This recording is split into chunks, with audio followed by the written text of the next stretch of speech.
Hello everyone. So let us continue from the previous lecture. So here we will try to calculate the difference of radius for shrinkage.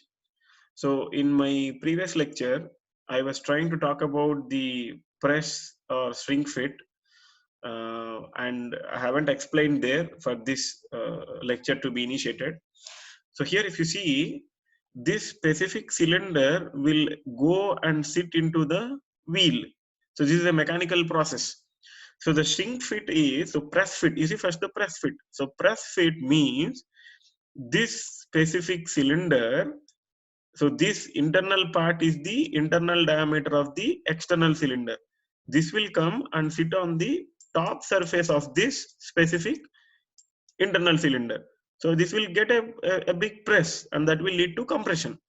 So shrink fit means, so if it is not properly fitting into it, this will lead to a reduction in the gap in between. So this is a junction. If there is no proper gap, I have already demonstrated in my previous video of what will happen with respect to three cases: the tight fit, loose fit, and the ideal fit. So if there is no proper gap, this will lead to friction issues. Once if the friction issues arise, then it is very difficult to remove this inner cylinder from the outer cylinder and the whole setup might be lost. So having said that, let us see how to evaluate the necessary difference of radii for shrinkage. So this is the figure. So we have various components. That R2 is the common radius of the tube, which we have already seen, and delta R dash. So this specific component is the difference between outer radius of inner tube and R2. So inner tube we have outer radius, that and the R2, that is the junction radius. So the difference between those two radius is delta R dash, and then we have this specific part of delta R double dash. So that is this one, delta R double dash, which is difference between inner radius of the outer tube. Earlier what did we see? Outer radius of the inner tube. Now inner radius of the outer tube, and we have R2. The difference between these two will give delta R double dash. So what will be the total difference between the radii? That will give delta R dash plus delta R double dash. This is before shrinking. So shrinking has not yet started. And now we know that for inner tube, the circumferential strain is obtained from circumferential stress. So strain is equal to epsilon x is equal to sigma x by E minus mu sigma y by E, using those concepts. So delta R dash by R2, that is the change in radius, is equal to 1 by E into B by R2 square plus A. This is the circumferential stress. This is circumferential stress. And 1 by m corresponds to Poisson's ratio. Poisson's ratio. Now for the similarly for outer tube also, we are trying to calculate the circumferential strain at the common radius. So both for inner tube as well as outer tube. Then we are trying to add delta R dash plus delta R double dash by R2. So totally what is this? Delta R2 by R2 will give epsilon R2, that is strain where at the junction. Strain at the junction. So once if we calculate the strain at the junction by adding these two expressions, this as well as this, let us see how to proceed further. So now this is the final expression that we want. How much strain was developed at the junction of the cylinder? That's it. That is the necessary difference of radii for shrinkage. Okay, so that is why before shrinkage. So for it to shrink, what strain should be crossed? That's what we need to know. Fine. Again, a small simple problem. This problem is an extension to previous one. That is, we need to calculate the necessary difference in diameter of the two tubes at the common surface before shrinking is on. And at what condition to so as to produce a radial pressure of 12 meganewton per meter square. At the same time, temperature also plays a crucial role. So what will be the minimum temperature to which outer tube should be heated before it can be slipped? See, that's what I said. Initially, the entire process goes in such a way that first heating and then cooling. So that shrink fit and press fit, that's what the basic concept is. And then the common pressure has to be calculated at the junction, has to be known. So the temperature also should be known here. Next, so these are the given data. Alpha is assumed. Normally it will be given in the problem, but otherwise you need to assume it. And then this is Poisson's ratio. So we know that delta R2 by R2 is given by this expression. Here B dash and B, A dash and A are calculated from previous problem.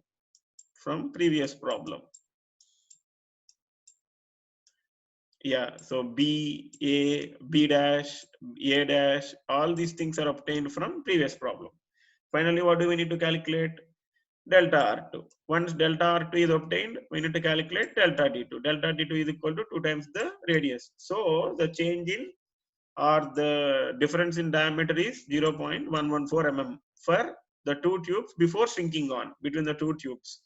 So now we need to calculate minimum temperature to which outer tube should be heated. So that is given by circumference into alpha T and E. So now here what we need to do, we need to equate the change in diameter at the junction and its corresponding, so pi d2 is the 2 pi r expression. Circumference at the junction is equated to circumference into alpha T. So from this expression, we will get the value of T.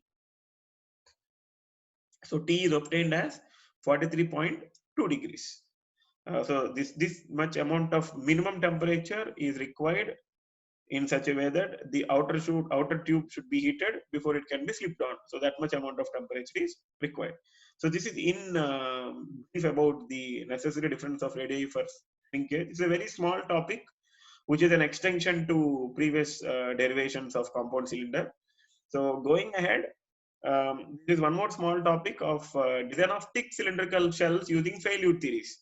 So failure theories concept is pretty simple. Whether you take a stress or strain energy, the concept is pretty clear that the stress on the material or the cylinder or the object should not be more than the permissible stress.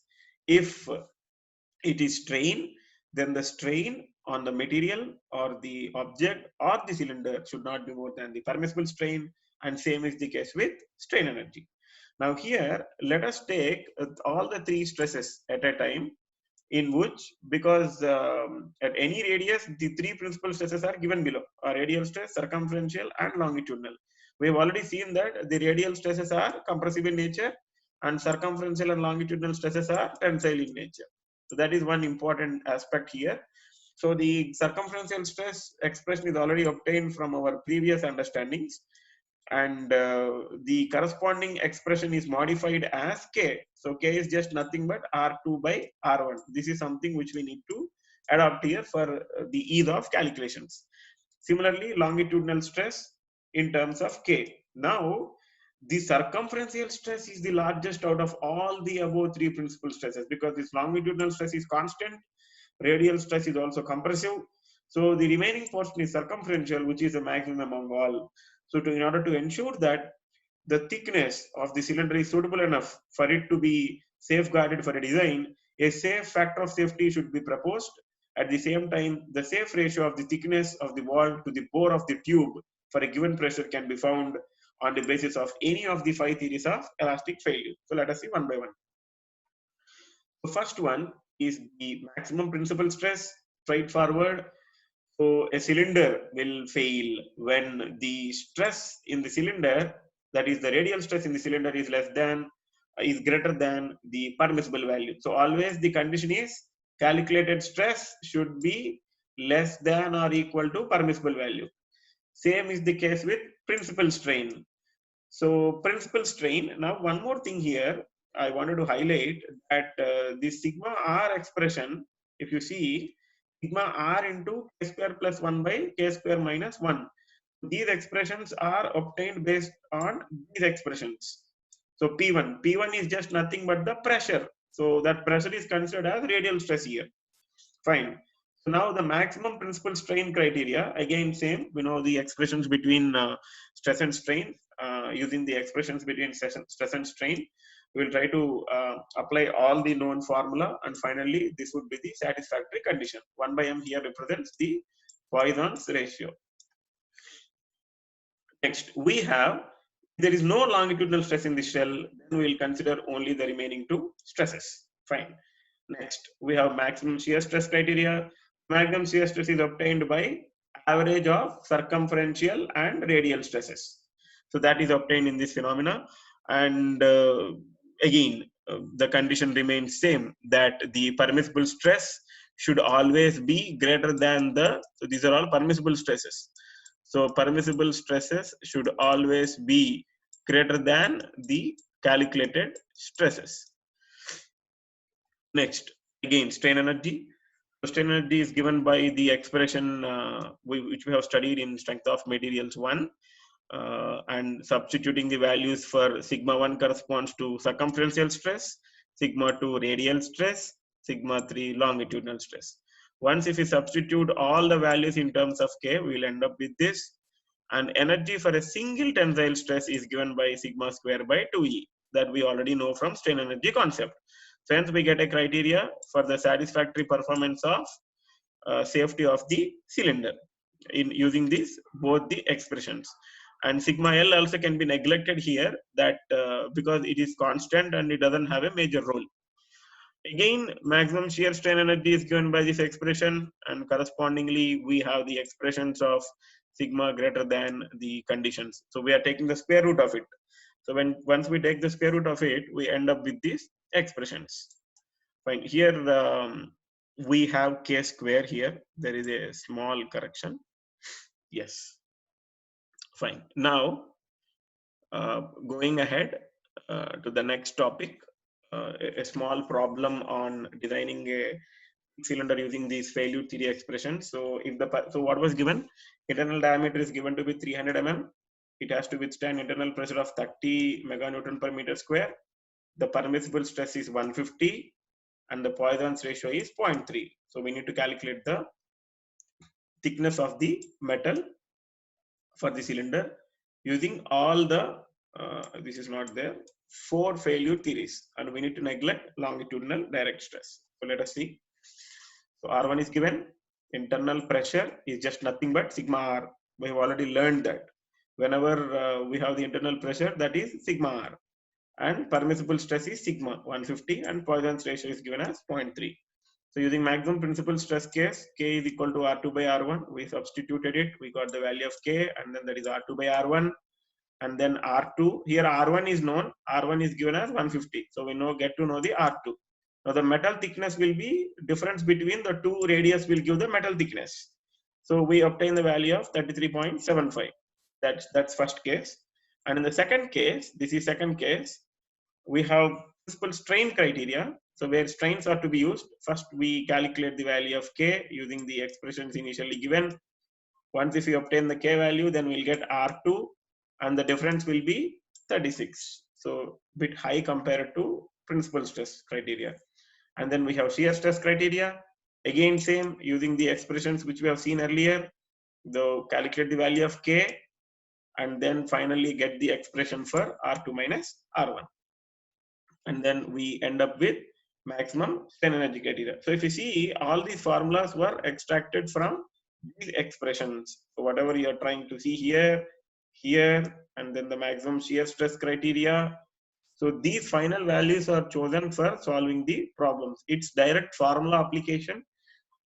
One hard thing here is that you need to try to remember these formula, or you can derive depending upon the availability of the time. This is so sometimes these problems are asked. Only once it was asked, this problem, but the problem related to compound cylinder to calculate all the stresses and the difference in the radii are very, very important problems. Every year they are asking those questions. Fine. So finally, with this problem, we conclude the unit 4 part of thick cylinders. So I tried to explain the basic fundamental aspects of thick cylinder. Then we have understood what is compound cylinder, how many different type of stresses will be there, what is shrink fit, what is press fit, and then I've shown a demonstration on how to identify what type of fit, is it a loose fit, tight fit, or an ideal fit. And then insertion concepts, we have seen a cylinder going into internal one, going into the external, how would the compression and tension forces would act. And finally, we have seen the concept of failure theories. The concept remains same, whether it is in the strength of materials 1 or 2, the concept of failure theories remains same, only the expressions depending upon the application of the problem would change. So if you have any queries, I am planning to conduct one more live session exclusively for clarifying the doubts. So those who are available, you can be a part of it, and I'll share the instructions I will share the instructions as and when required. Thank you.